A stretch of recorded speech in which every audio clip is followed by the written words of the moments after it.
It'd gotten to the point where people kind of weren't sure what to do with me as the Jack Toxic character anymore. I sort of said, well, let me just be a wrestler. I would like to just be a wrestler. Fighting out of the Wigan Snake Pit, the Grappler, Jack Gallagher! Jack's always had the idea of the wrestler he wants to be.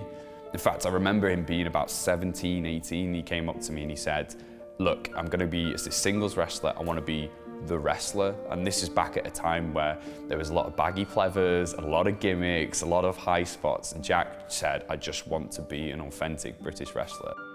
People's point was, well, why would anyone pay to see just a wrestler? And my point was, well, it's very different right now because everyone is being a cartoonish, over-the-top superhero who does this and that. I thought, well, if I'm the one person that's not doing that, I'm immediately different. Hindsight's a wonderful thing, and it'd be really easy to sit here and go, Jack had it from day one. It's more of a case of Jack had something, and the thing that Jack had was his brain. In professional wrestling schools, we're often encouraged to treat it as if it was a real fight, to an extent. Obviously, this is still a bit dramatic, we've got to make it theatrical, but think of a certain amount of realism to what you're performing.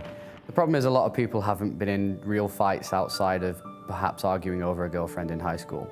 So when I started doing catch wrestling, it actually gave me a real-life comparison to fighting and a competitive aspect of sport. So the psychology and aggression of going after pins and submissions helped inform the choices I was making in the ring. He knew the right times to do the right thing. If his physical capabilities weren't there, he would still be intelligent enough to place himself or manipulate a match in a way to intelligently establish the character or the type of wrestler that he wanted to be.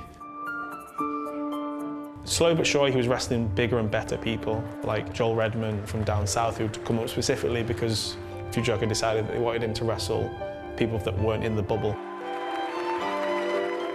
I managed to get probably one of my first big breaks in wrestling from Davey Richards, who at the time was Ring of Honor champion, one of the biggest American indies at the time. And the only way as a British guy you could actually get acknowledged as a good wrestler, as a legitimately good wrestler, was for an American wrestler or a Japanese wrestler to come over to this country and say, do you know what, I've wrestled this guy and he's a good wrestler. Where the hell did you come from?